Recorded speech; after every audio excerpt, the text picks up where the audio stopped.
멀린 케르도스라고 하는 목사님이 쓴 책 가운데 감옥 생활에서 찬송 생활로, 감옥 생활에서 찬송 생활로라고 하는 책이 있는데 이 책은 무려 1000만 부 이상이 팔린 베스트셀러입니다. 이 책에서 저자는 짐이라고 하는 한 사람을 소개하는데 이 짐의 아버지는 알코올 중독자입니다. 가장이 알코올 중독자이니 온 가족이 얼마나 힘들었겠습니까? 그래서 온 가족이 아버지를 위해서 기도하는데 무려 30년 동안이나 기도해요. 제발 좀 술을 끊고 정상적인 삶을 살게 해달라고, 좀 변화 좀 되게 해달라고. 근데 30년이 지났는데도 여전히 아버지는 알코올 중독자예요. 그러니 이 가족들이 얼마나 절망했겠습니까? 근데 어느 날 짐이 주일날 나와 예배를 드리는 중에 목사님의 말씀을 듣다가 성령님의 강한 음성을 듣게 됩니다. 근데 그 음성이 뭔고 하니 감사해라, 감사해라. 그런 음성이에요. 감사해라. 아니 내가 지금 이 상황 속에서 감사할 수 있는가? 상황적으로는 도저히 감사할 수 없는데 분명한 성령님의 음성이기 때문에 그 메시지를 가지고 묵상하면서 생각해보니 정말 아버지로 인해서 감사를 잊고 살았던 것 같아요. 그러면 감사를 어떻게 할 수 있는가? 아버지 술을 끊게 해달라고 30년 동안 기도했지만 아무 응답을 받지 못했는데 어떻게 감사할 수 있는가? 근데도 계속해서 감사라는 그 메시지 때문에 곰곰이 생각했는데 그게 떠오르는 게 뭔가 있었어요. 그게 뭔가 하니 첫 번째는 아버지가 아무리 술을 마셔도 이분은 술 주정을 하지 않아요. 그러니까 술 주정을 하지 않으니까 그게 참 감사한 일이고, 그리고 또 생각해 보니까 술을 마셔도 그 정도 30년 동안 계속 드셨으면 대부분 의식을 잃고 길거리에 쓰러지거나 집에 못 돌아오는 게 허다한데 아버지는 꼭 술을 드셔도 꼭 집에 돌아오시거든요. 그러니까 그것만 해도 이게 얼마나 감사하냐. 뿐만 아니라 이제는 계속 오래 드셔서 그런지 술 주량이 점점 줄어드는 거예요. 이제는 많이 드셨는데 이제는 얼마 드시지 못해도 이제는 꽉 차서 금방 잠이 들어버리시니 술 주량이 줄어든 것도 감사한 일이다. 그러면서 감사의 제목을 찾아서 감사하는데 사실 아버지가 감사한 게 아니라 자기 자신 마음 안에 감사가 솟아오르는 것을 느끼게 되었어요. 아버지가 술을 끄는 게 아니라 자기가 감사하다 보니까 자기도 모르게 자기 자신이 변화된 거예요. 아버지가 변화된 게 아니라 자신이 변화된 걸 발견하게 된 거예요. 그렇게 생활하던 어느 날 이 아버지가 아들 짐을 부릅니다. 야, 짐, 이 아버지, 내가 TV에 보니까 어저께 마약 중독자가 예수 믿고 끊게 됐다는데 그게 사실이냐? 예수 믿으면 마약 중독도 끊을 수 있나? 이게 일시적인 현상이냐 아니면 영구적인 일이냐? 너는 예수님에 대해서 어떻게 생각하냐? 너는 예수님 왜 믿고 있냐? 그러면서 그동안 아버지가 한 번도 관심이 없었는데 예수님에 대해서 조금씩 관심을 갖기 시작하는 거예요. 그렇게 전도해도 마음문을 열지 않던 아버지가 이제는 마음문을 조금씩 열기 시작하면서 얼마 안 가서 예수님을 영접하고 교회 같이 나가고 얼마 후에 술을 끊고 알코올에서 해방된 줄로 믿습니다. 30년 동안 변화되지 않던 이 알코올 중독 아버지가 짐이 아들이 변화되니까 내가 먼저 감사하니까 아버지도 변화되게 된 것입니다. 사랑하는 성도 여러분, 이 믿음의 성도의 삶은 어떠한 상황 속에서도 우리가 하나님의 전능하심을 믿는다면 그 하나님을 의지하면서 감사하는 삶이 되어야 될 줄로 믿습니다. 오늘 본문은 믿음의 위대한 영웅 다윗에 관한 신앙 고백, 다윗의 신앙 고백이에요. 다윗이 체험한 거예요. 자기가 하나님의 은혜로 말미암아 이스라엘 왕이 된 것에 대해서 감사하고 있는 신앙 고백이에요. 여러분, 우리가 아는 것처럼 다윗은 태어날 때부터 금수저로 왕자로 태어난 게 아니죠. 그는 이세의 8아들 중에서 막내 아들로 태어났습니다. 당시에 막내라고 하면 아무 권리가 없는데 막내로 태어난 그가 이스라엘의 2대 왕으로 등극해서 40년 동안 이스라엘을 강하게 세운 위대한 성군으로 인정받기도 되지만, 그러나 사실 그의 삶은 평탄한 삶이 아니었습니다. 근데 오늘 다윗의 신앙 고백 중에 특이한 것은요, 그럼에도 불구하고 다윗은 늘 하나님께 감사할 줄 아는 사람이었다라는 것입니다. 오늘 본문을 통해서 그래서 다윗의 신앙 고백이라고 하는 제목으로 은혜를 나누려고 하는데, 다윗의 신앙 고백 첫 번째는 뭐냐? 오늘 본문 3절에 보니까 내가 간구하는 날에 주께서 응답하시고, 그러니까 다윗은 간구하는 것에 대해서, 간구하는 날에 하나님의 응답하심에 대해서 감사의 고백을 드린 줄로 믿습니다. 다윗은요, 일생을 살다가 정말 어려운 시기를, 참 어려운 시기를 많이 만난 사람이에요. 그런데 그럼에도 불구하고 그 시련 속에서, 그 역경 속에서 늘 그런 기도하는 삶을 살아서 하나님의 응답을 체험한 사람이었다라는 거예요. 오늘 본문도 지금 자신의 인생을 뒤돌아보면서, 그러면서 자신이 공경에 빠졌을 때에 하나님 앞에 간구했더니 하나님께서 응답해 주셨다. 그것을 감사함으로 고백하는 거죠. 시편 118편 21절에도 주께서 내게 응답하시고 나의 구원이 되셨으니 주께 감사하나이다. 사랑하는 성도 여러분, 다윗처럼 곤고한 날에 기도하고 응답받는 것에 대해서 감사할 수 있는 저와 여러분 되시기를 주의 이름으로 축복합니다. 다윗은 일생 동안 그래서 기도하는 삶을 살았습니다. 시편 141편 1절에서 3절에 보니까 이렇게 기도합니다. 여호와여, 내가 주를 불러싸우니 속히 내게 오시옵소서. 내 음성에 좀 귀를 기울여 주옵소서. 그러면서 여호와여, 내 입술에 파수꾼을 세우시고 내 입술의 문을 지키소서. 다윗은요, 기도할 때에 죄짓지 않기 위해서도 기도했다라는 거예요. 가만히 보니까 다윗은 왕이었음에도 불구하고 자기도 모르는 사이에 입을 가지고 누군가를 비판하고 원망하고 불평하고 있단 말이에요. 그래서 다윗이 이렇게 기도한 거예요. 하나님, 지금 내 입술에 파수꾼 좀 세워주십시오. 내 입술에 좀 문을 좀 지켜주십시오. 여러분, 다윗은 범죄하지 않기 위해서도 기도한 줄로 믿습니다.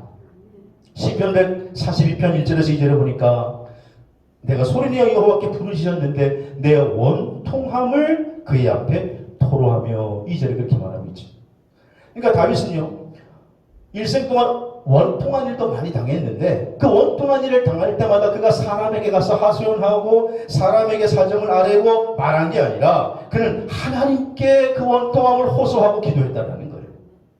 그랬더니 하나님께서 그 간구함에 응답해 주시더라. 그러고 생각하시는 여러분, 다윗처럼 곤고한 날에도 하나님께 기도하여 응답받는 감사가 있게 되기를 주의 이름으로 축복합니다. 사무엘상 7장에 보면요, 이스라엘 백성들이 미스바에 모였습니다. 모인 이유는 자신들의 죄를 회개하고 하나님 앞에 예배하여 은혜 받기 위한 집회 장소로 미스바에 모인 것. 그런데 그 소식을 듣고 이스라엘의 정적이었던 블레셋이 쳐들어오죠. 야, 이때가 기회다. 다 모였으니 얼마나 좋은가. 그래가지고 한날 한시에 모인 그들을 죽이려고 해요. 그러니까 블레셋은 지금 미스바에 전쟁하러 왔고 이스라엘은 미스바에 뭐 하러 왔어요? 예배하러 왔어요. 기도하러 왔어요. 근데 하나님께서 역사하시니까 전쟁하러 온 블레셋이 패배하고 예배하러 온 이스라엘을 승리하게 해주신 줄로 믿습니다. 블레셋에게 큰 우레를 발하시니까 블레셋이 패배하여 돌아가게 되었고, 그것을 기뻐해서 선지자는요, 사무엘이 자기 기도를 들으신 것에 대해서 감사하면서 거기에 기념비 하나를 세우는데 그 기념비가 뭐예요? 에베네셀이다. 사무엘상 7장 12절에 보니까 에베네셀이다. 그렇게 얘기해요. 에베네셀의 뜻이 뭐예요? 하나님께서 여기까지 도우셨다. 하나님께서 여기까지 도우셨다. 그런 감사 기념비를 그 자리에 세우게 되는 거예요. 사랑하시는 여러분, 여러분의 삶이 하나님이 주신 응답으로 감사의 기념비를 세우게 되기를 주의 이름으로 축원합니다. 개그우먼 중에 손별이라고 하는 사람이 있어요. 여러분 혹시 아시나 모르겠어요. 2016년에 개그 콘서트 공채에 합격한 자매인데, 이 손별이 자매가 한 매체에서 자신의 기도 응답으로 개그우먼이 된 것에 대해서 감사하다라고 하는 간증을 올린 적이 있습니다. 원래 이 별이는 철학도예요. 철학을 전공하는 학생인데 대학 졸업을 앞두고 내가 이제 내 인생의 미래를 어떻게 살아갈까. 이 여자애들은 4학년 때 제일 고민이 많거든요. 어떤 인생을, 어느 직장을 가야 되나. 고민하다가 마침 학창시절에 자신의 그런 개그적인 감각으로 꽁트로 많은 아이들을 웃기고 그래서 환호를 받은 게 생각이 나서 내가 한번 개그 음원에 한번 도전해 보겠다. 그래가지고 그때 SBS 우차사라는 그런 방송 프로그램이 있었는데 거기에 이제 시험을 쳤는데 지원을 하게 됐는데 멋있게 떨어졌어요. 그래서 실망하고 있는데 그 다음에 또 이제 KBS에서 공채 시험이 있어가지고 다시 한번 도전하게 됐어요. 마침 담당 목사님이 또 신방을 오게 됐는데 그래서 그 목사님이 부탁을 내가 이렇게 하려고 하는데 목사님 나를 기도해 주십시오. 그리고 자신도 이제 기도를 하다가 이 별이가 주님의 응답을 받아요. 그게 뭐냐면 하나님이 행하시는 일에 기대와 소망을 가져라. 하나님이 행하시는 일에 기대와 소망을 가져라. 그래서 그때부터 마음의 조급함을 버리고 꼭 합격해 주세요. 그렇게 기도하는 게 아니라 하나님께서 행하시는 일, 내 인생에 하나님께서 행하시는 일을 보리라. 그런 소망을 가지고 그리고 기다리는 것도 믿음이라고 하는 것을 깨닫고 꼭 합격하게 해주세요. 이렇게 기도하는 게 아니라 주님 뜻대로 살게 해주세요. 그렇게 기도했어요. 주님 뜻대로 살게 해주세요. 그렇게 기도 제목이 바뀌었어요. 그리고 이제 시험을 봤어요. 최종 면접 시험이 다가왔는데 다른 사람들은 경쟁이 높으니까 초조해가지고 벌벌 떠는데 이 별이는 응답을 받았으니까 차분하게 기도하면서 마음을 추스리니까 너무 마음이 편하더라는 거예요. 그리고 이제 시험을 다 끝내고 나오면서 눈물로 기도해요. 주님 함께 해주시니 감사합니다. 주님께서 하셨습니다. 후회 없이 저는 최선을 다했습니다. 이제 주님께 맡깁니다. 그리고는 시험을 끝내고 그 다음날 발표였는데 멋지게 합격하게 되었다는 거예요. 그래서 31기 공채 개그맨이 되었어요. 이 청년이 사실 광림교회 다니는 크리스찬 청년이에요. 지금 요즘 개그 프로그램이 좀 시들시들하지만 여러분 이 청년을 주목하시면 아마 나중에 큰 인기를 볼 청년이에요. 이 별이같이 감사하는 신앙이 기도 응답을 받는 주인공이 된 줄로 믿으시기를 바랍니다. 그러므로 사랑하는 성도 여러분, 오늘 다윗의 신앙 고백 중에 첫 번째는 뭐냐? 하나님이 기도에 응답하셨다라고 하는 것을 감사하고 있는 거예요. 오늘 이런 감사가 우리에게 있게 되기를 주의 이름으로 축복합니다. 두 번째로 다윗의 신앙 고백은 뭐냐? 오늘 3절에 보니까 내 영혼에 힘을 주어 나를 강하게 하심을 감사해요. 하나님이 내 영혼에 힘을 주어서 나를 강하게 하심도 감사합니다 라고 고백하고 있는 거예요. 여기 힘이라고 하는, 강하게라고 하는 표현은 다윗이 지금 어려운 일을 만났지만 매우 강한 대적이 내 앞에 놓여 있지만 그러나 하나님이 당당하게 맞설 수 있는 힘을 주셨음에 감사한다라고 고백하는 뜻이에요. 바울도 고린도전서 15장 57절에 보니까 우리 주 예수 그리스도로 말미암아 우리에게 승리를 주신 하나님께 감사하노니라고 하는 말씀을 하고 있습니다. 사랑하신 여러분, 다윗처럼 먼저 하나님이 주시는 힘으로 믿음이 강하게 되시기를 주의 이름으로 축원합니다. 그래서 다윗은 무엇보다도 간구함으로 기도를 통해서 하나님이 어떤 어려움과 어떤 대적이라 할지라도 맞설 힘을 주셨다. 거기에 대해서 감사하며 그의 신앙을 고백하고 있는 거예요. 여러분, 그러므로 성도는요, 어떤 고난의 상황에 놓인다 할지라도 우리가 하나님을 신뢰함으로 전능하신 하나님을 바라봄으로 우리의 믿음을 강하게 해야 될 줄로 믿습니다. 내 영혼에 힘을 주시는 이는 하나님이시다. 하나님이 우리에게 힘을 줄 수 있는 분이에요. 왜냐? 그분은 힘이시기 때문에 우리에게 힘을 줄 수 있는 줄로 믿으시기를 바랍니다. 그래서 리더십의 대가 조지 맥도날드라고 하는 목사님은 이런 하나님의 모습을 묘사하기를 너희는 나의 강함으로 강해져야 되고 나의 복됨으로 복받아야 한다. 나에는 그 외에 줄 것이 없기 때문이다. 그렇게 말한 바가 있습니다. 여러분, 하나님은 우리에게 줄 수 있는 게 강함과 축복밖에 없다라는 거예요. 사람은요, 강한 것 같지만 약해. 하나님은 눈에 보이지도 않고 약한 것 같지만 강하신 분인 줄로 믿으시기를 바랍니다. 다윗은 원래 강한 사람이 아니에요. 사실은 내일 일도 대처할 수 있는 능력이 없는 다윗이에요. 여러분, 사람이 내일 일을 알고 살아갑니까? 갈 바를 알지 못합니다. 우리는요, 내가 해놓고도 내가 한 일을 기억해요 못해요? 기억하지 못할 때가 많잖아요. 어떤 유명한 연예인이 저녁에 음주운전을 하다가, 오늘 술 얘기가 많이 나와. 예? 음주운전을 하다가 경찰 음주 단속에 딱 걸렸어요. 그래가지고 음주운전 하셨습니다. 내리십시오. 그러니까 보니까 연예인이. 그래가지고 내려가지고 한 번만 좀 봐달라고, 한 번 봐달라고. 내가 얼굴이 진짜 한 번 봐달라고 그러니까 경찰도 어떻게 할 수 없어가지고 연예인이니까. 그래가지고 뭐 애걸 하는데 갑자기 옆에 차로에서 꽝 하더니 사고가 나는 거예요. 그래가지고 급하게 사고 난 곳으로 막 경찰으로 달려가네. 그러니까 이 연예인이 옳았구나 이때다 그러고는 차를 몰고 집으로 와버렸어요. 야, 다행이다 다행이다.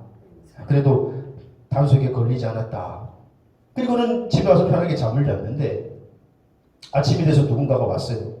누구십니까? 그러니까 아침에 문 열어보니까 경찰이 왔습니다. 어제 음주운전 하셨죠? 아니요. 제가 음주운전 했으면 이렇게 편하게 잠을 잘 수 있겠습니까? 그러니까 이 경찰이 웃으면서 한번 당신 주차장에 한번 가봅시다. 주차장에 주차장 가죠. 주차장 가서 문을 열어줬더니 이 연예인이 경찰차를 또 주차장에 놓은 거예요. 급한 김에 자기가 음주운전 했다가 몰고 오는 게 경찰차를 몰고 자기 집에 가 주차를 했어요. 어젯밤에 한 일이 까맣게 모르는 거예요. 여러분, 잠시 후에 닥칠 일도 모르는 게 인간이에요. 1998년 9월 21일 우리나라 기상청에서요 체육대회를 하기로 했대 그날. 근데 그날 비가 와서 취소가 됐대요. 기상청에서 체육대회를 하기로 했는데 그게 바로 사람이라는 거예요. 그래서 바울은 고린도전서 1장 25절에 하나님의 어리석음이 사람보다 지혜롭고 하나님의 약하심이 사람보다 강하니라. 그렇게 말합니다. 여러분, 하나님이 강하신 줄로 믿습니다. 그 하나님이 우리에게 힘을 주시면 우리가 강할 수 있다라고 하는 게 오늘 다윗의 고백이라고 하는 거예요. 여러분, 믿음은 하나님께 힘을 얻는 생활인 줄로 믿으시기를 바랍니다. 믿음을 그저 엑서사이즈로 생각하고 믿음을 그저 하나의 내가 그냥 안 믿으면 허전하고 섭섭하니까 위로받기 위해서 믿는 것으로 생각하는 사람에게는 믿음이 힘이 되지 못해요.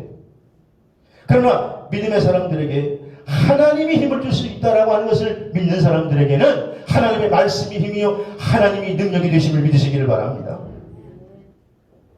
돌아보면 우리의 삶이 언제나 참 신바람 나는 삶이 계속됐던 것은 아니잖아요. 때로는 힘들고 때로는 어렵습니다. 그럼에도 불구하고 오늘 내가 여기 있는 것은 내 영혼에 힘을 주시고 나를 강하게 하시는 하나님이 나에게 힘을 주셨기에 그 힘으로 오늘 이 자리에 와 있는 줄로 믿으시기를 바랍니다. 하박국 3장에 보면 하박국 선지자의 감사 기도문이 나와요. 근데 하박국 선지자가 감사거리가 많아서 하나님께 감사한 게 아니에요. 하박국이 오늘 하나님의 계시를 받았는데 그 계시 내용이 뭐냐? 이스라엘이 자기 나라가 바벨론에 의해서 강대국에 의해서 망한다는 거예요. 여러분, 나라가 망한다는 그 소식이 얼마나 두려웠겠습니까? 당시에 나라가 망하면 이거는 남는 게 내 거가 어디 있어요? 아무것도 없는 거예요. 그래서 내 사업이 망해도 불안한 건데 나라가 망한다니 얼마나 떨렸는지 입술이 벌벌벌 창자가 떨리고 입술이 벌벌벌 떨렸다고 그렇게 표현하고 있습니다. 하박국 3장 10절에. 그런데 그럼에도 불구하고 하박국이 기도하다가 하나님을 신뢰함으로 그가 나중에 어떻게 표현하냐고 하면 하박국 3장 17절 18절에 무화과 나무가 무성하지 못하고 포도나무 열매가 없고 감람나무 소출이 없고 밭에 먹을 것이 없고 양의 외양간에 소가 없고 양이 없을지라도 나는 여호와로 말미암아 즐거워하고 기뻐하리로다. 그렇게 고백해요. 상황은 여전히 절망적이지만 하나님이 나에게 힘을 주시니 하나님을 의지함으로 하박국의 믿음이 세워져서 그런 고백을 할 수 있게 된 줄로 믿습니다. 오늘 예배 참석한 여러분, 하나님이 힘을 주셔서 여전히 상황은 어렵지만 하나님이 힘을 주셔서 여러분의 영혼이 강하게 세워지게 되기를 주의 이름으로 축복합니다. 미국의 30대 대통령 루즈벨트라는 대통령이 있어요. 이 루즈벨트 대통령은요, 역사상 4번이나 대통령을 한 유일한 분입니다. 1906년에는 노벨 평화상까지 수상한 사람이기도 하죠. 근데 이분이 그렇게 강하고 잘나서 그렇게 여러 번 대통령을 하고 상까지 받은 사람이 아니에요. 여러분 아시는 것처럼 루즈벨트는 사실 소아마비 장애인, 시력도 극도로 약해가지고 참 앞도 볼 수 없었다고 그래요. 어렸을 때 얼마나 약했는지 자기가 하고 입김을 불어서 바로 앞에 있는 촛불도 끄지 못할 정도로 천식도 앓고 있었고, 너무너무 연약한 인생이었기 때문에 늘 조마조마했지만 11살 되던 해에 아버지가 루즈벨트에게 이렇게 말했습니다. 아들아, 네가 가진 장애는 장애가 아니야. 네가 만약 하나님의 전능하심을 참으로 신뢰하고 믿는다면, 하나님의 강한 도우심으로 너와 함께 한다면 너의 장애 때문에 오히려 많은 사람이 너를 주목할 것이고, 너는 진실로 미국 역사에 신화와 같은 기적을 남기는 놀라운 삶을 살게 될 것이다. 그렇게 예언했어요. 그때부터 루즈벨트가 아버지 말을 듣고 기도할 때 기도의 제목이 바뀌었어요.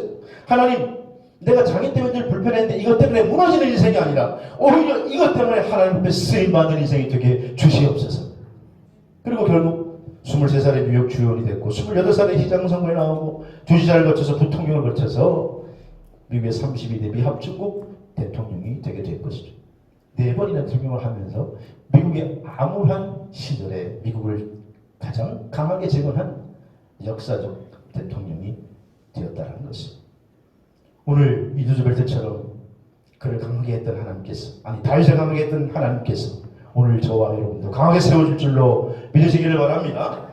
세 번째로 오늘 다윗의 신앙 고백은요, 오늘 7절 보니까 내가 환난 중에 다닐지라도 주의 오른손이 나를 구원하시리라. 환난 중에도 하나님께서 나를 구원하셨습니다, 나를 건져주셨습니다 라고 신앙 고백을 하며 감사하고 있다는 거예요. 오늘 본문에 내가 환난 중에 다닐지라도 라고 하는 이 말씀이 표준 세번역 성경에 보니까 좀 더 구체적으로 표현했는데, 내가 고난의 길 한복판을 걷는다 할지라도, 그런 거죠. 내가 고난의 길 한복판을 걷는다 할지라도 하나님께서는 주의 능력의 오른손으로 나를 거기에서부터 건져주셨다라고 하는 거예요. 지금 다윗은요, 원수들의 분노로 말미암아 고통을 받고 있지만, 그러나 하나님의 권능의 손길이 그를 보호하셨다라고 하는 것을 그는 감사하며 고백하고 있는 거예요. 성경에 보면 하나님의 손은 힘, 능력을 상징하잖아요. 그래서 하나님께서 오른손으로, 권능으로, 그분의 능력으로 자신을 늪에서부터, 고난의 한복판에서부터 건져주셨다. 그래서 나는 넘어지지 않았다라는 거예요. 오늘 예배에 참석한 여러분, 하나님의 권능의 손이 여러분을 붙들어 주시기를 주의 이름으로 축원합니다. 시편 136편 24절에 보니까 우리를 우리의 대적에서부터 건지신 이에게 감사하라, 그 인자하심이 영원하미로다, 그렇게 고백하고 있습니다. 사실 다윗은요, 위험한 일을 참 많이 당했던 사람입니다. 다윗이 어렸을 때 뜻하지 않게 전장에 나갔다가 골리앗을 이기면서 갑자기 주목받는 인생이 됐어요. 그리고 그가 사울의 사위가 되고 군대 장관이 됐어요. 아니 그러면은 사울 왕은 자기 가족이 됐으니까, 사위가 됐으니까 누구보다도 다윗을 잘 대해줘야 될 거 아니에요. 그런데 사울은 그렇지 않았습니다. 오히려 그때부터 이 사울 왕은 다윗을 경계하고 다윗을 시기하기 시작해요. 얼마나 미워했는지 사무엘상 18장 10절에서 11절을 말씀해 보니까, 악령이 사울에게 힘있게 내리니까 식사하던 다윗을 향하여서 창을 던져, 창을. 여러분 그게 정치예요, 정치. 자기 사위인데도 종 먹기 시작하고 자기보다 인기가 높아지니까 어떻게 해요? 죽이려고 하는. 하지만 하나님께서 강한 손으로 다윗을 붙들으니까 그 해를 피하고 그를 해할 자가 없는 줄로 믿습니다. 하나님이 보호해 주셨다는 거예요. 그래서 다윗은 자신의 인생을 뒤돌아보면서 그런 고백을 하는 거예요. 내가 환난 중에 다닐지라도, 그 시편 24편의 고백처럼 내가 때로는 사망의 음침한 골짜기를 다니는 것 같은 인생을 살았지만 하나님께서 나를 건져주시고 구원해 주셨다는 거예요. 사랑하시는 여러분, 오늘 참 여기저기에 우리를 해하려고 하는 환경이 얼마나 많은지 몰라요. 그러나 이 코로나 시기에 하나님께서 우리를 건져주셔서 이곳까지 와 있고, 하나님이 권능의 손으로 여러분과 저를 붙드셔서 생이 다할 때까지 철저히 보호받게 되시기를 주의 이름으로 축복합니다. 사도행전 16장에 보면 바울과 실라가 예수 그리스도의 복음을 전하다 감옥에 갇혀. 근데 여러분, 감옥이라는 게 지금으로부터 약 한 2000년 전이라고 생각해 보면 그게 뭐 말도 안 되는 환경일 거 아니에요? 뭐 그때 당시 인권이 있는 그런 시절도 아니고 지금처럼 삼권이 탁탁 분리되어 있는 뭐 시절도 아니고 뭐 요즘도 우리나라는 삼권이 분리 안 되는 것 같아요. 그런데 그 사도행전 25장 26절에 보면 한밤중에 바울과 실라가 기도하고 하나님을 찬송할 때에 하나님께서 그 기도와 그 찬양과 감사를 들으시고 하나님이 권능의 팔을 펴서서 바울과 실라를 철저하게 보호해 주신 줄로 믿습니다. 그래서 그들이 거기에서부터 건진받게 되는 거예요. 여러분, 오늘 아무리 그가메 시대가 난무하는 이 시대를 살아가는 저와 여러분이나 할지라도 하나님께서 지켜주실 줄로 믿습니다. 근데 문제는 오늘 우리가 다윗과 같은 믿음을 가지고 있느냐. 뉴욕타임즈가 뽑은 세계적인 베스트셀러 중에 베스트셀러라고 손꼽히는 영혼을 위한 닭고기 수프라는 책이 있습니다. 이 책에 보면 수잔 앤더슨이라고 하는 여인의 이야기가 나옵니다. 이 앤더슨은 평범한 직장 여성이었어요. 그런데 어느 날 치료를 받기 위해서 병원에 갔다가 의사가 오진을 하는 바람에 그만 눈을 치료받다가 실명이 되어서 시각장애인이 되고 말았습니다. 아니 여러분, 멀쩡하게 살다가 시각장애인이 됐다고 생각해보세요. 그건 뭐 인생 말할 수가 없는 거예요. 그러니 그때부터 이 여인은 정말 절망과 좌절이라고 하는 것을 입에 말할 수가 없어요. 1년 동안에 아무것도 하지 못하고 그는 방 안에 그냥 갇혀서 내 인생이 이렇게 끝나는구나. 그리고는 다 포기하는 인생을 살았어요. 그러다가 1년이 지나면서 다시 좀 정신을 차리고 그래 다시 직장이라도 나가봐야 되겠다. 또 이 외국인이 장애인에 대한 대우가 좋거든요. 다시 이제 직장을 다니기 시작합니다. 근데 남편이 그때 당시에 군인이었는데 참 남편이 자상한 사람이었어요.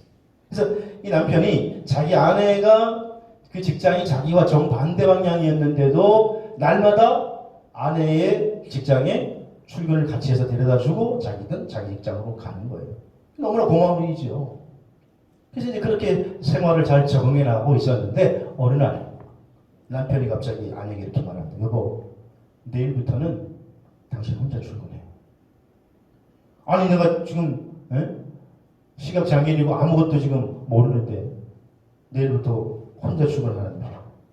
이 수잔 앤더슨의 마음에 갑자기 배신감이 확 드는 거예요. 아니 내가 언제 출근시켜달라고 그랬나. 지가 알아가지고 출근시켜주다가 이제는 귀찮아져가지고 내일부터 혼자 출근하라고 그러나. 섭섭한 마음이 들으니까 남편이 좀 믿기도 한 거예요. 하지만 언젠가는 자기가 늘 이렇게 나눌 수 없으니까 혼자 살아야 되니까 이런 날이 올 줄 알았다고 하고는 이제는 뭐 그렇게 결심을 하고 알았다고. 그리고 그때부터 혼자 다니기 시작해요. 떠듬떠듬거리면서 버스를 타고 직장에까지 다니는데 한참을 그렇게 직장을 다니는 어느 날 버스를 탔는데 버스 기사가 이 아주머니에게 아주머니 안녕하세요. 네, 안녕하세요. 굿모닝 인사했는데 참 아주머니는 복도 많으세요. 그래서 아니 뭐 복이 많아요. 제가 이 시각장애인이 된 거 안 보이세요? 이게 뭐가 복이 많아요? 그러니까 아니 그게 아니고 남편분인 것 같은데 매일마다 말해요. 아주머니가 출근할 때 잘생긴 군인 아저씨가 직장에 출근할 때까지 뒤에서 꼭 바래다주고 그리고 당신이 직장 안에 들어가면 손을 흔들면서 빙그레 웃으면서 돌아가는데 그 남편 아니냐고. 참 아주머니 참 복도 많아요. 그러는 거예요. 알고 봤더니 여러분 이 남편이 늘 그냥 데려다주고 그러면 의지하니까 그러니까 몰래 와서 아내를 뒤에서 바라보면서 안전하게 가는지 확인하고 돌아갔던 거예요. 사랑하시는 여러분, 우리 하나님의 보호하심이 이와 같은 줄로 믿으시기를 바랍니다. 우리 눈에 하나님은 보이지 않아요. 그러나 하나님 우리를 지키시고 보호하시고 우리가 걸어가는 일을 인도하시고 강하게 붙들어 주시는 줄로 믿으시기 바랍니다. 다윗이 지금 그 고백을 하는 거예요. 하나님이 나를 그 고난에서, 그 골짜기에서 오른손으로 건져주셨습니다. 우리의 미래도 때로는 질병으로, 때로는 작고 큰 우환으로 내 삶이 흔들릴 때도 있겠습니다만은, 그러나 하나님 권능의 손을 펴셔서 여러분을 꼭 붙드시고 환난 중에 보호해 주실 줄로 믿으시기를 바랍니다. 다윗은 지금 그 신앙 고백을 하나님께 드리고 있는 거예요. 오늘 그 내용을 봤더니 하나님은 내가 간구하는 날에 응답하셔서 내가 감사드립니다. 내 영혼에 힘을 주어서 믿음으로 일어나게 하시니 감사드립니다. 그리고 환난 중에도 나를 보호하시고 세워주시니 감사를 드립니다. 다윗 삶에 개입하셨던 하나님께서 오늘 우리의 삶에 개입하시고 믿음을 강하게 하시고 환난 중에도 보호해 주실 줄로 믿습니다. 그 하나님께 찬양과 경배를 드리는 저와 여러분이 되시기를 주의 이름으로 축복합니다.